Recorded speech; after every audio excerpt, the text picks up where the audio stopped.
Hi, this is Andrea. Today I just wanted to do a video about testing your fragrance oils for soap making.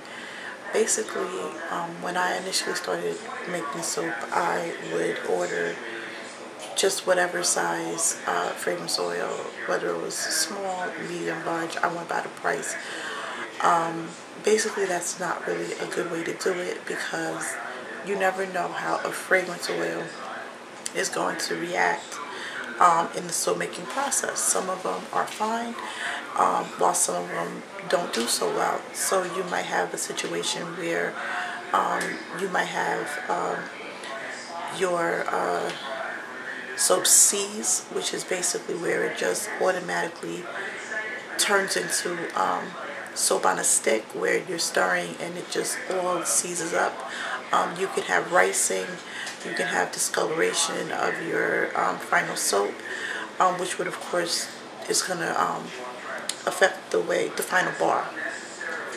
So what I normally do is I will get 1 ounce bottles of fragrance oil, and I will do a small 1 pound batch. What that does for me is it allows me to see how the fragrance oil is going to react in the soap, and also, like I said, if it's going to discolor your soap or anything like that. Because let's say you were trying to get a pink soap, but you're using a fragrance oil that has some vanilla in it, it's going to turn your soap brown. Different shades of brown depending on the percentage of vanilla that's in the fragrance. So you can, if you didn't know that, you would go ahead and make the soap, you would dye it pink, it would look nice in the mold, but once you took it out the mold, it would slowly start to turn, and within the 4 weeks that it takes for the soap to cure, it will go from the beautiful pink you thought you wanted it to be into something that, you know, looks brown and is, while perfectly fine, it's just not what you wanted it to be. So it's good to know that ahead of time, so that way you're only dealing with 1 pound rather than 5 pounds, 10 pounds, however big you decide to make your batches. So that's what we're going to be doing now. So just stay tuned and I'll be right back. Okay, there was just a couple of things that I wanted to say before I started measuring out my oils. The first thing is that what I do is I put my recipe on a index card, and this just is so that I can keep it close and I can refer to it every now and then. Also, when I'm doing small batches like this, I use a kind of like a double boiler method. So what I do basically is I'm going to be measuring out my oils into a glass container, into this container, and then I will be putting it inside of this to melt. And then I will measure out my liquid oils. Once the solids have melted down, I'll add the liquids, and then I'll let it sit until it comes to the temperature that I soap at, which is normally around 80 to 85 degrees. I just wanted to say this because I might not show everything. It depends on how long the video is running, but there's plenty of other videos out there on YouTube that show the soap making process in depth, and I will be doing other videos that show it more in depth. So I just wanted to briefly go over that. And just to also say, even though you did not see when I was mixing the lye, it's very important that you have safety goggles and also rubber gloves. And normally when I soap, I normally will have on long sleeves, long pants, you know, shoes, not flip-flops, you know, because stuff can spill. And that's it. Okay, so I'm going to start measuring out my solid oils, and I'll be right back. Okay, this is the all of the solid oils that have been melted down, and these are the liquid oils. Okay, And I add these together.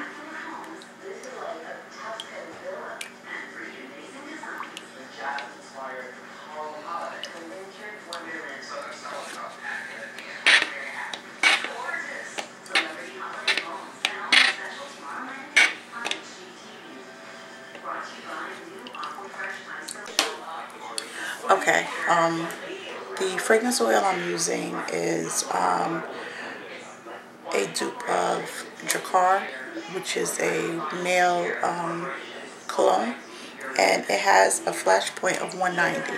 So what I'm going to do, since my oils right now are at 128, it's within that flash point, I am going to add my fragrance oil to my oil prior to adding the lye water. I do this because it's been my experience that it will lessen the chance of any kind of adverse reaction to the fragrance oil may have to the soap.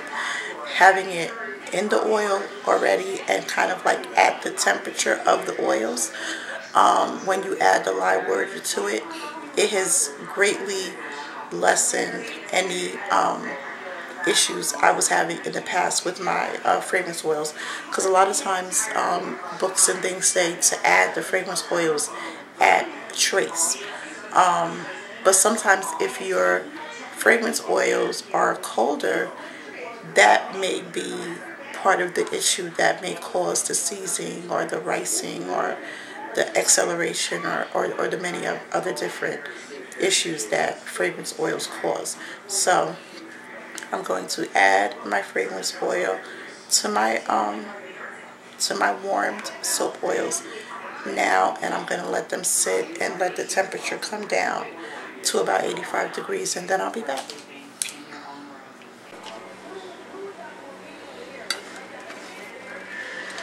Okay, the oils have reached 85 degrees and the lye water is at about 80 degrees. So I'm going to combine the two.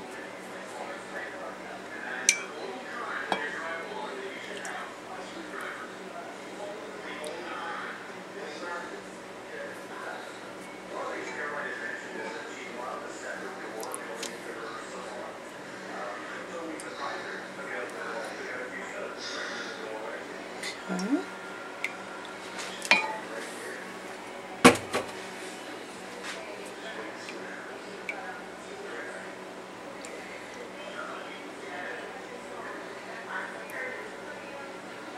And now I'm going to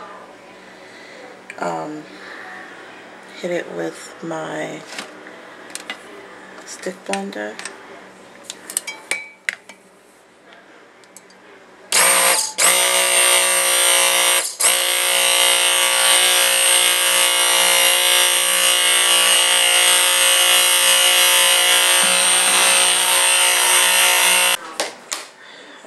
Okay.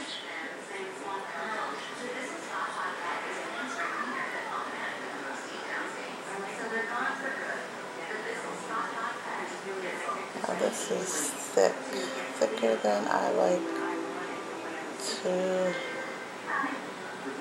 pour it at, but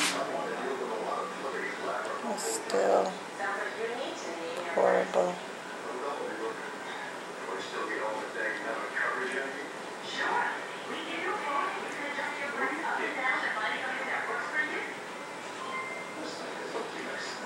Okay.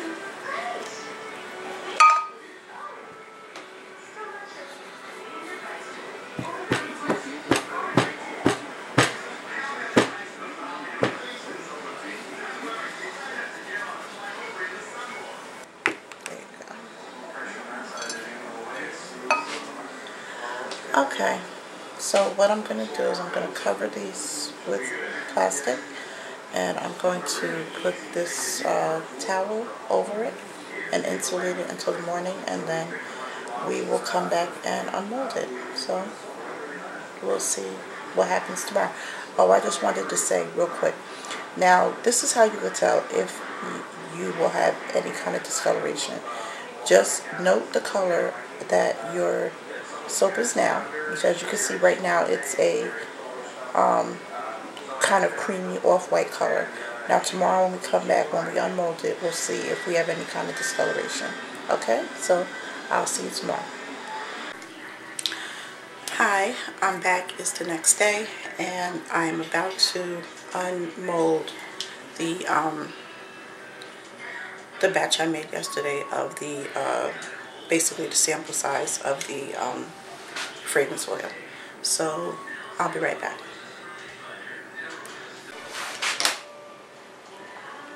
Okay, I'm back. I had to fight with them a little bit to get them out. I took 2 of them out, and this is what they look like. As you can see, there's not a lot of discoloration. There was some parts where it stuck to the mold a little bit, but this is the first time I've used this mold, and I have used silicone individual molds like this in the past, and sometimes when you first use them, you really have to let the soap sit a full 24, sometimes even 48 hours before you try to take it out the mold, especially depending on your recipe. If your recipe makes a hard bar or a more soft bar, you might need to keep it in a little while longer. Okay. I also made this little heart. Now I don't know if you can tell the difference in the color at all. You can if I put it like that. Now just to let you know, this one I insulated, and thereby it went through the gel process. But this one I did not insulate. I left it out. And in my house now, it's Jersey. It gets cold at night, so I would say more than likely this did not go through the gel process, and you can see the difference in the color. It's distinct. So this is just another thing that I'll probably be talking about later on in another future video, which will be gelling versus non-gelling and its benefits and problems, if you want to say. Okay, so that's it for right now. I'm going to let these other 2 sit. I only took out 2. I'm going to leave 2 to sit for a little while, get a little bit harder, and then I'll unmold them. And so you can tell it's a little discoloration, not that much, when you take it through the gel process. And if you do not take it through the gel process, you'll get a cleaner, lighter bar. And you know, that would come into play if you wanted to color it. Being that this is a men's fragrance, I think I am gonna maybe do a swirl. I love the scent. And like I said, it's Drakkar. It's a Drakkar dupe. It's really nice. So it kept its scent. So let's hope after the curing process it keeps. But as of right now, the scent is still very strong. And if you have any other questions, please feel free to leave me a comment, and I will see you soon.